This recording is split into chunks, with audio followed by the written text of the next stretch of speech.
आर्थिक केंद्र, आर्थिक राजधानी, आणि हेच त्या मोदी शहांच्या पोटामध्ये दुखतंय। मुंबई कशी काय असू शकते? अहमदाबाद असायला पाहिजे। मग जे मुंबईमध्ये आहे ते घेऊन जा अहमदाबादला।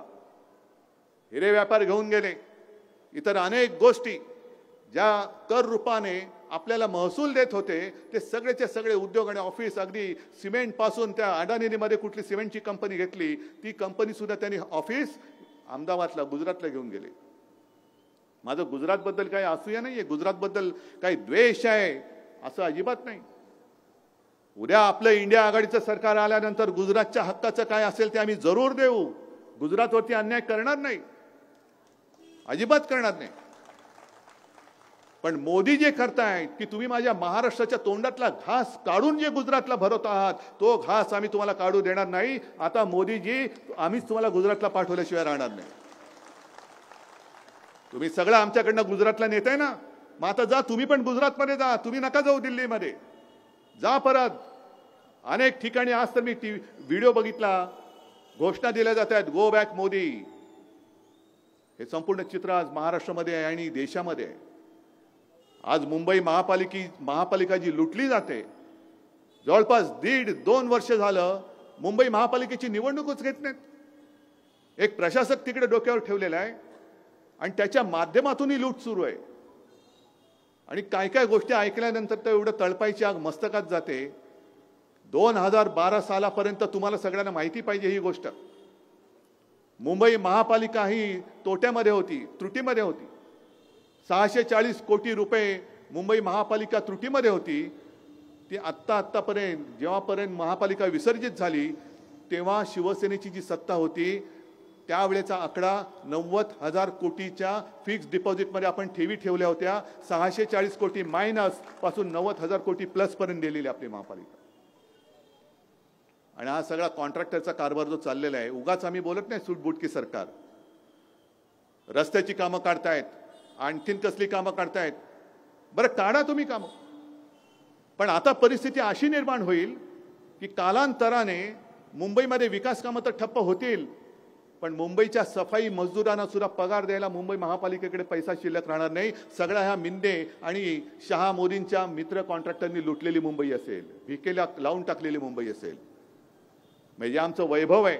अनिल देसाई, तुम्ही जे बोललात की प्रत्येक वेळेला हिमालयाच्या मदतीला सह्याद्री धावतो, तसंच देशाच्या पूर्ण अर्थव्यवस्थेला मुंबई आधार आहे। जवळपास 36 ते 37% रक्कम कर, विविध कराच्या रूपाने ही एकटी मुंबई भरते। तिचं महत्व तुम्ही खतम करताय। आज बीएसटीला देण्यासाठी यांच्याकडे पैसे नाही आहेत, बीएसटीच्या कर्मचाऱ्यांना ग्रॅच्युटी द्यायचे, नाही देतात पैसे। पण मेट्रोचं जे काम आहे, मेट्रोचं काम हे राज्य सरकार आणि केंद्र सरकारचं काम आहे। पण मेट्रोच्या कामासाठी MMRDA 3,000 कोटी रुपये त्या माझ्या मुंबई महापालिकेच्या कष्टाच्या पैशातून उचलून MMRDA त्यांच्या कॉन्ट्रॅक्टरच्या उरावरती घालते। हा कुठला उपराटन आहे? सरकारच्या हाताखालची ती MMRDA। मुंबई महापालिकेला किती वर्ष झाली? 100, 125, 150 वर्ष झाली आणि MMRDA आत्ता आली। आणि आता माझं मत असं ठाम झालेलं आहे की जर हे मिंदे सरकार त्यांच्या कॉन्ट्रॅक्टर मित्रासाठी MMRDAच्या माध्यमातून मुंबई महापालिकेची तिजोरी लुटत असेल तर आमचं उद्या जे सरकार येईल ते आल्यानंतर एक तर आम्ही MMRDAच रद्द करू किंवा MMRDAची कार्यकक्षा मुंबई महापालिकेच्या बाहेर टाकून देऊ तिला। तुम्ही माझ्या मुंबईच्या जागा विकतात। मुंबईची जागा जी BKCची होती, आर्थिक केंद्र तिकडे येणार होतं, ती बुलेट ट्रेनच्या घशात घातली। तिकडचा सगळा कारभार जो आहे तो MMRDAकडे आहे। मग तिकडे महापालिकेचं काही चालत नाही, फक्त मंजुरी द्यायची महापालिकेने, कचरा उचलायचा, शौचाचं सगळं सांडपाणी वाहून न्यायचं, सगळ्या सेवा पुरवायच्या। पण अधिकार हे टिकोजीराव, MMRDA आणि त्यांचे मित्र, ही मुंबईची पूर्णपणे लूट चाललेली। 3,000 कोटी रुपये आज लुटतायत, आणखीन काही काळ जर राहिले अख्खी मुंबई लुटून टाकतील। आणि प्रत्येक वेळेला दर महिन्याला यांची हीच इच्छा आहे की तुम्ही मुंबई मुंबई म्हणता, पगार देण्यासाठी सुद्धा रोज तुम्हाला उठून भिकेचा कटोरा घेऊन आमच्या दारात दिल्लीला उभं राहायला लागेल। हे तुम्हाला मान्य आहे? तुम्ही कष्टाने कमवता आणि ते सगळे दिल्लीवाले लुटतायत। एकतर काही उद्योग येऊ देत नाहीत, रोजीरोटीचा पत्ता नाही, कॉन्ट्रॅक्टरचे सगळे खिसे भरून टाकतात, महापालिका कर्मचाऱ्यांना द्यायला पगार उद्या ठेवणार नाहीत, BST साठी काही नाही, पण मेट्रोच्या उरावरती सगळं घालतात. अरे एवढं तर आता कमीच झालं. पण कोविड काळाचा उल्लेख जो तुम्ही केलात, त्या कोविड काळामध्ये घोटाळे झाले म्हणून आपल्या लोकांना बदनाम करतायत. किशोरीताई आलेत का इकडे? किशोरीताई महापौर होत्या, त्यांच्यावरती किती नालायक माणसं आहेत. त्या बॉडी बॅगचा घोटाळा केला. म्हणजे जसा अटलजींच्या सरकारमध्ये जॉर्ज फर्नांडिस यांच्यावरती कारगिलच्या युद्धात शवपेटिकांचा घोटाळा म्हणून बोंबाबोंब झाली होती, त्यातनं काय निघालं नाही निघालं तुम्हाला माहिती आहे. पण आता कोविडच्या काळात मुंबईने जे अतुलनीय काम केलं, त्या कामाला कुठेतरी कलंक लावायचा म्हणून कसा घोटाळा झाला. खिचडीमध्ये घोटाळा, बॉडी बॅगमध्ये घोटाळा. तरी बरं, परवा त्या कोर्टाने असं कानफटवले मिंदे सरकारला, पहिला पुरावा दाखवा, पुरावा दाखवा, कुठे घोटाळा कुठे झाला दाखवा आणि नंतर या. आता ते बघितल्यानंतर आता आपल्याला कळलं पाहिजे की यांना काय पुरावं की गाढवं या सरकारला, हे तुम्ही ठरवायचं आहे. म्हणजे वाटेल तसं बदनाम करून टाकायचं, कोणाच्याही अंगावरती चिखल उडवायचा, वाटेल ती बदनामी करायची, आणि बदनामी केल्यानंतर घाबरला तर ये माझ्या पक्षामध्ये. हे जसं आत्ता काल परवा पण आपल्याकडनं कोणतरी गेलं तिकडे, म्हणजे बदनाम करून टाकायचं. म्हणजे कोविड काळामध्ये एवढं सुंदर काम झालं तरी सुद्धा कोविड काळामध्ये घोटाळ्याने तुम्हाला नालायकाने लाज वाटली पाहिजे. संपूर्ण देशात कुठेही नाही असं फील्ड हॉस्पिटल जे चीनने 15 दिवसात उभारलं होतं, माझ्या मुंबईने 15 दिवसात 17 दिवसात तेही उभारून दाखवलं होतं. तुम्हाला अभिमान वाटायला पाहिजे. अख्ख्या महाराष्ट्रामध्ये कोविडची चाचणी करणारी जी काही केंद्र होती, लॅब होत्या, त्या फक्त 2 का 3 होत्या. त्या आपण वर्षभरामध्ये जवळपास 600-650च्या वरती आपण ती केंद्र घेऊन गेलो होतो. किती काम केलं. अगदी आज सुद्धा मला माहिती आहे, मी विधानसभेमध्ये उत्तर दिलेलं आहे, मुख्यमंत्री होतो तेव्हा. कोविडची सुरुवात झाली तेव्हा संपूर्ण राज्यात सगळे ऑक्सिजन, व्हेंटिलेटर, साधे बेड हे सगळे मिळून जर बेरीज केली असती तर ती जेमतेम 7-8 हजार होत होती. 7-8 हजार. आणि तुम्हाला समाधान वाटलं पाहिजे की एका वर्षाच्या आत आपण त्याची संख्या 3.5 लाखाच्या वरती गेली होती. 3.5 लाख. एका वेळेला आपण जवळपास 1.25 लाख रुग्णांना ऑक्सिजन देऊ शकू एवढी एक सिद्धता, सज्जता आपण केली होती. मला दाखवा दुसऱ्या कोणत्या राज्याने केली होती. मोदीजी, तुम्ही जे म्हणताय गुजरातनी तरी केली होती एवढी सज्जता? तुमच्या कोणत्या राज्याने एवढी सज्जता केली होती दाखवा. आणि माझं ते जे काय कौतुक झालं देशातला सर्वोत्तम मुख्यमंत्री म्हणून, हे माझं कौतुक नव्हतं, ते माझ्या जनतेचं आणि माझ्या शासकीय यंत्रणेचं कौतुक होतं.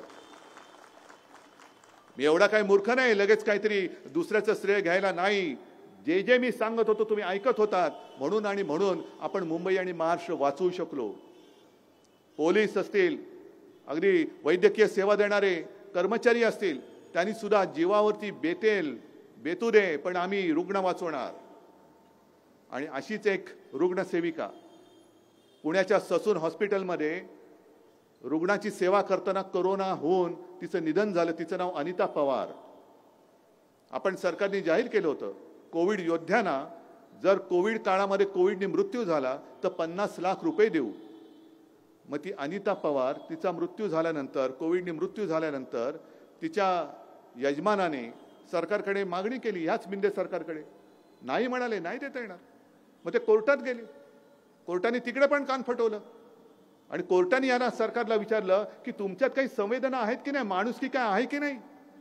तुम्ही कोविडमध्ये ज्यांनी आपले प्राण गमावले त्यांच्या जीवाचं मोल तुम्हाला आहे की नाही. म्हणजे सगळं आणि सगळं फक्त माझ्या कॉन्ट्रॅक्टरसाठी. कोविडमध्ये मेले तर मरू द्या, कोविडमध्ये रुग्णाची सेवा करताना मेले तरी मरू द्या. अशा पद्धतीने हा कारभार चालणार असेल आणि आपल्या डोळ्यात देखत जर का माझ्या महाराष्ट्राचं आणि मुंबईचं वस्त्रहरण होत असेल तर तुम्ही सगळे मर्द नुसतं डोळ्यावरती पट्टी बांधून बघत बसणार. ही गद्दारी झाली ती केवळ शिवसेनेशी, केवळ माझ्याशी नाही झाली, ही गद्दारी तुमच्याशी पण झालेली आहे.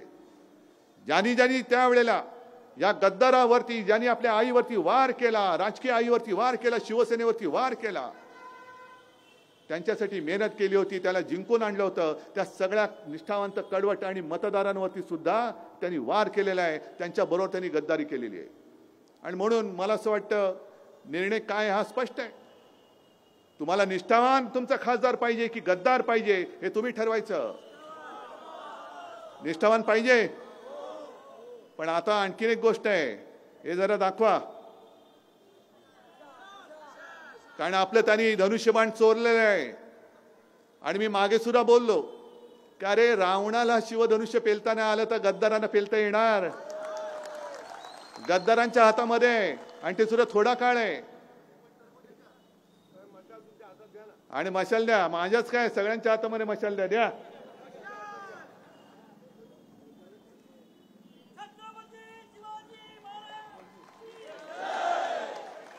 शाबास, तिकडे पण मला मशाली दिसत आहेत.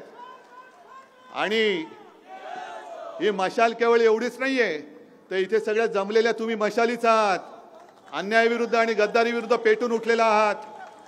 आणि या मशाली पेटल्यानंतर हुकुमशाहीची जी काही एक राजवट, हुकुमशाहीची जी काही राजवट आपल्या देशावरती येऊ पाहते, ती मशालीच्या आगीमध्ये जाळून भस्म करण्याची ताकद ही तुमच्या प्रत्येकाच्या मनगटात तर सोडा, फक्त एका बोटामध्ये आहे. सगळ्यांना जे असं वाटतंय की मोदी सरकारचा पराभव कोण करणार, मुळामध्ये माझं म्हणणं आहे, आम्हाला मोदी सरकार नकोच आहे, आम्हाला भारत सरकार पाहिजे. आम्हाला भारत सरकार पाहिजे, मोदी सरकार नकोय. आणि मोदींना अजून माझ्या सर्वसामान्य माणसाच्या एका बोटाची ताकद कळलेली नाहीये. तुमच्याकडे ईडी, इन्कम टॅक्स, सीबीआयची ताकद असेल, पण आज संपूर्ण देशाच्या मतदारांच्या फक्त एका बोटावरती तुमच्या सकट तुमच्या ईडी, इन्कम टॅक्स, सीबीआयचे 12 वाजवण्याची हिंमत यांच्यामध्ये आहे. आणि म्हणून उद्यापासून आता मी ग्रामीण भागामध्ये दौऱ्यावरती जाईनच. आपली एक प्रचाराची सांगता सभा मला वाटतं 17 तारखेला होणार आहे. त्यावेळेला पुन्हा तुमच्याशी संवाद साधेन. पण तोपर्यंत तुम्ही ही आपल्या या वॉर्डामध्ये आपली मशाल, जिथे जिथे आपल्या मुंबईमध्ये जे जे आपले मित्र पक्ष आहेत त्यांच्या निशाण्या या प्रत्येक कार्यकर्त्यांनी प्रामाणिकपणाने लोकांसमोर घेऊन जायचे आहेत. मग जिथे पूर्ण महाराष्ट्रभर जिथे शिवसेनेची मशाल असेल तिथे शिवसेनेची मशाल, काँग्रेसचा हात असेल तिकडे काँग्रेसचा हात, आणि जिकडे राष्ट्रवादीची ही तुतारी असेल तिकडे तुतारी ही घराघरामध्ये घेऊन जा. हातामध्ये मशाल धरून विजयाची तुतारी, विजयाचं रणशिंग फुंका. जय हिंद, जय महाराष्ट्र, जय भीम.